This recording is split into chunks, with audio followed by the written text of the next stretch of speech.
ಈ ಒಂದು ತಂಡದ ಮುಖಂಡರಾದಂತಹ ಶ್ರೀ ಅರವಿಂದ್ ಲಿಂಬಾವಳಿ ಅವರು ವಿವರವಾಗಿ ಅನ್ನುವಂಥದ್ದು ಇವತ್ತು ನೀವು ಎಲ್ಲ ಕೇಳಿದಿರಿ, ರೈತರ ಅವ್ರ ಬಾಯಿಂದಲೇ ಕೇಳಿದಿರಿ. ಯಾವ ರೀತಿ ವಕ್ಫ್ ಯಾವ ಆಧಾರಗಳೇ ಇಲ್ಲ ಅವ್ರಿಗೆ, ಏನ್ ಡಾಕ್ಯುಮೆಂಟ್ಸ್ ಇದೆ, ಇದು ವಕಫ್ ಆಗ್ಲಿಕ್ಕೆ ಏನು ಇದರಲ್ಲಿ ಏನಾದ್ರೂ ಮಜಾರ್ ಇದೆಯಾ, ಕಬ್ರಸ್ತಾನ್ ಇದೆಯಾ, ಯಾವ್ದಾದ್ರು ಮಸೀದ್ ಇದೆಯಾ, ಅಥವಾ ಯಾವ ನಿಜಾಮ ಅವ ಬರೆದು ಕೊಟ್ಟಿದ್ ಏನಾದ್ರ ತಾಮ್ರ ತಗಡ, ಕಬ್ಬಿಣ ತಗಡ, ಅದು ಯಾವ್ದು ತೊಗಲಿನ ತಗಡ ಯಾವ್ದಾರ ಐತೇನ್ರಿ? ಏನೂ ಇಲ್ಲ.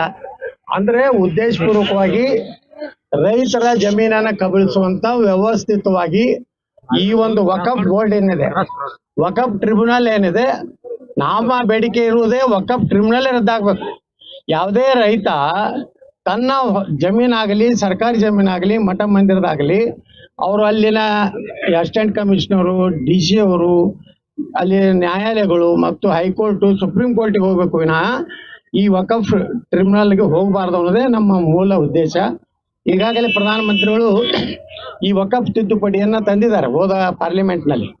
ಆದ್ರೆ ಕಾಂಗ್ರೆಸ್ ಮತ್ತು ಅವರೆಲ್ಲ ಮಿತ್ರ ಪಕ್ಷಗಳು ಇದನ್ನ ತೀವ್ರ ವಿರೋಧ ಮಾಡಿದ್ರಿಂದ ಇವತ್ತು ಜಾಯಿಂಟ್ ಪಾರ್ಲಿಮೆಂಟರಿ ಕಮಿಟಿ ಕೊಟ್ಟಿದ್ದಾರೆ. ಅದಕ್ಕೆ ಜಾಯಿಂಟ್ ಪಾರ್ಲಿಮೆಂಟ್ ಕಮಿಟಿ ಅವ್ರ ಸಹಿತ ಮೊನ್ನೆ ನಮ್ಮ ಬಿಜಾಪುರನ ಹೋರಾಟ ಮಾಡಿದೀವಿ.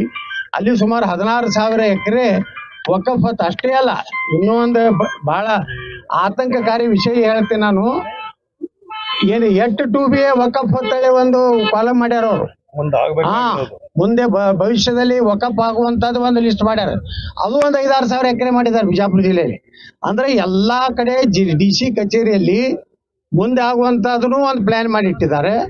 ಈ ಜಮೀರ್ ಅಹಮದ್ ಖಾನ್ ಏನು ರಾಜ್ಯ ಪ್ರವಾಸ ವಕಫ್ ಅದಾಲತ್ ಮಾಡಿ ಏನು ಪ್ರಾರಂಭ ಮಾಡಿದಾಗ DC ಅವರಿಗೆ, AC ಅವರಿಗೆ, ತಹಸೀಲ್ದಾರ್ಗೆ ಧಮಕಿ ಕೊಟ್ಟು ನನಗೆ ನೇರವಾಗಿ ಮುಖ್ಯಮಂತ್ರಿ ಸಿದ್ದರಾಮಯ್ಯನವರೇ ಆದೇಶ ಮಾಡಿದ್ದಾರೆ, ವಕಫ್ ಆಸ್ತಿ ಒಂದ್ ಇಂಚನು ನಾವು ಬಿಡುದಿಲ್ಲ, ಅದು ಭಾರತ ಸರ್ಕಾರದ ಆಸ್ತಿ ಅಲ್ಲ, ಯಾರಪ್ಪನ ಆಸ್ತಿ. ಹಂಗಾದ್ರೆ ಯಾವುದೇ ಉತ್ತರ ತೆಗೆದ್ರು ಕರ್ನಾಟಕ ಸರ್ಕಾರ ಇರ್ತದೆ, ಸರ್ಕಾರ ಮೊದಲ ಮಾಲೀಕ, ಅಲ್ಲಿಂದ ನಾವು ರೈತರ ಹತ್ರ ಇರ್ತದೆ. ಆದ್ರೆ ಜಮೀರ್ ಅಹಮದ್ ಹೇಳುತ್ತಾ ಇರುವುದು ಇದು ಸರ್ಕಾರದಲ್ಲ, ಇದು ನಮ್ಮ ದೇಶದ್ದೇ ಅಲ್ಲ ತಾನೆ. ಅಂದಮೇಲೆ ಇದು ಬಹಳ ಗಂಭೀರ ಪರಿಸ್ಥಿತಿ ನಿರ್ಮಾಣ ಆದ್ಮೇಲೆ ನಮ್ಮ ಜಾಯಿಂಟ್ ಪಾರ್ಲಿಮೆಂಟರಿ ಕಮಿಟಿ ಚೇರ್ಮನ್ ನಮ್ಗೆ ಹೇಳಿದ್ರು, ನೀವು ಅಷ್ಟೇ ಬಿಜಾಪುರದ ಅಷ್ಟೇ ಅಲ್ಲ, ಇಡೀ ಕರ್ನಾಟಕದಲ್ಲಿ ಒಂದು ತಂಡ ಆಗಿ ಅಡ್ಡಾಡಿ ಯಾವ ರೀತಿ ಬಿಜಾಪುರದಲ್ಲಿ ವ್ಯವಸ್ಥಿತವಾಗಿ ಪ್ರತಿಯೊಬ್ಬ ರೈತರನ್ನ ನೀವು ಉತ್ತಾರಿತ ಮಾಡಿ ಸರ್ಕಾರದ ಒಂದು ಜಮೀನು ಆಗಲಿ, ನಮ್ಮಲ್ಲಿ ಪೊಲೀಸ್ ಹೆಡ್ ಕ್ವಾರ್ಟರ್ ವಕಫ್ ಮಾಡಿದ್ದಾರೆ. ಈ ರೀತಿ ಏನೇನದೋ ಅಂತ ಮಾಹಿತಿ ನಮ್ಗೆ ಕೊಡ್ರಿ. ನಿಮ್ಮನ್ನ ವಿಶೇಷವಾಗಿ ದಿಲ್ಲಿ ಕರೆಸಿ ಜಾಯಿಂಟ್ ಪಾರ್ಲಿಮೆಂಟರಿ ಕಮಿಟಿ 31 ಸದಸ್ಯರಿದ್ದಾರೆ. ಏನೇನು ನಿಮ್ಮ ಸಮಸ್ಯೆ ಅದ ಅವ್ರಿಗೂ ಸ್ವಲ್ಪ ಅರಿವು ಬರಲಿ ಅವರಿಗೆ. ಕಾಂಗ್ರೆಸ್ನವ್ರಿಗೆ ಏನು ಲಾಲು ಪ್ರಸಾದ್ ಯಾದವ್ ಪಾರ್ಟಿಗೆ, ಮಮತಾ ಬ್ಯಾನರ್ಜಿ ಪಾರ್ಟಿಗೆ, ಸಮಾಜವಾದಿ ಪಾರ್ಟಿಗೆ ಅರ್ಥ ಆಗಲಿ ವಕಫ್ ಎಟ್ಟು ಒಂದು ಖತರ್ನಾಕ್ ಒಂದು ಕಾನೂನು ಇದೆ ಅನ್ನೋಂಥದ್ದು. ಅದನ್ನ ಗಮನಕ್ಕೆ ತರಲಿಕ್ಕೆ ಈ ರೀತಿ ರಾಜ್ಯ ಪ್ರವಾಸವನ್ನ ನಾವೆಲ್ಲರೂ ಕೂಡಿ ಮಾಡ್ತಾ ಇದ್ದೀವಿ. ಸರ್, ಈಗ ಈ ಒಂದು ವಿಲೇಜ್ ಅಲ್ಲಿ 2022ರಲ್ಲಿ ವಕಫ್ ಅಂತೇಳಿ ಸರ್ಕೊಂಡು ಸರ್ ಪಾಣಿಲ್ಲ, ಅವಾಗ ಬಿಜೆಪಿ ಸರ್ಕಾರ ಇತ್ತು. ಒಂದಂತರೂ ಕ್ಲಿಯರ್ ಮಾಡ್ತೀನಿ ನಾನು.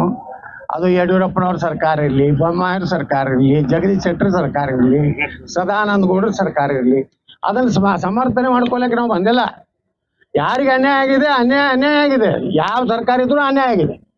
ನಾವೇನ ಅದನ್ನ ರೆಸ್ಕ್ಯೂ ಮಾಡಿ ನಾವು ಹಂಗ್ ಮಾಡಿಲ್ಲ ಹಿಂಗ್ ಮಾಡ್ಲತ್ತ ಅದನ್ನ ನಾವು ಯಾರು ವಾದ ಮಾಡ್ಲಿಕ್ಕೆ ಬಂದಿಲ್ಲ.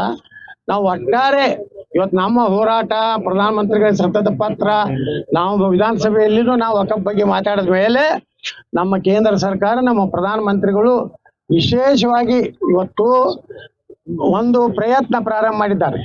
ಮೊನ್ನೆ ಅವ್ರು ಹೇಳಿದ್ದಾರೆ, ನಿನ್ನೆ ನಮ್ಮ ದೇಶದ ಸಂವಿಧಾನದ ಏನು ಒಪ್ಪಿಕೊಂಡಂತ ದಿನ ನಿನ್ನೆ, ಅದರ ಹಿಂದಿನ ದಿವಸನೇ ಪ್ರಧಾನಮಂತ್ರಿಗಳು ಹೇಳಿದ್ದಾರೆ, ಈ ದೇಶ ಭಾರತದ ಸಂವಿಧಾನ ಡಾಕ್ಟರ್ ಬಾಬಾ ಸಾಹೇಬ್ ಅಂಬೇಡ್ಕರ್ ಅವರ ಸಂವಿಧಾನ ಮೇಲೆ ನಡೀತದೆ ಹೊರತು ಯಾವುದೇ ಇಂಥ ವಕಫ್ಗೆ ಅಲ್ಲಿ ಅವಕಾಶ ಇಲ್ಲ, ಅಲ್ಲಿ ಸ್ಥಳನೇ ಇಲ್ಲ ಸಂವಿಧಾನದಲ್ಲಿ. ಅದಕ್ಕೆ ನಾವು ರದ್ದು ಮಾಡೇ ಮಾಡ್ತೀವಿ ಅಂತೇಳಿ ಏನು ಭರವಸೆ ಕೊಟ್ಟಾರೆ ದೇಶದ ಜನರಿಗೆ. ಅವ್ರಿಗೆ ಇನ್ನಷ್ಟು ನೈತಿಕ ಬೆಂಬಲ, ಜನಜಾಗೃತಿ ಮಾಡೋದ್ರ ಮೂಲಕ ಜನರಲ್ಲಿ ವಕಫ್ ಅನ್ನುವಂಥದ್ದು ಎಷ್ಟು ಒಂದು ಕರಾಳ ಒಂದು ಕಾನೂನು ಇದೆ ಅನ್ನೋದು ತಿಳಿಸಲಿಕ್ಕೆ ನಾವು ಅಡ್ಡಾಡ್ತಾ ಇದ್ದೀವಿ. ಇನ್ನೊಂದು ವಿಚಾರ ಸರ್, ಈಗ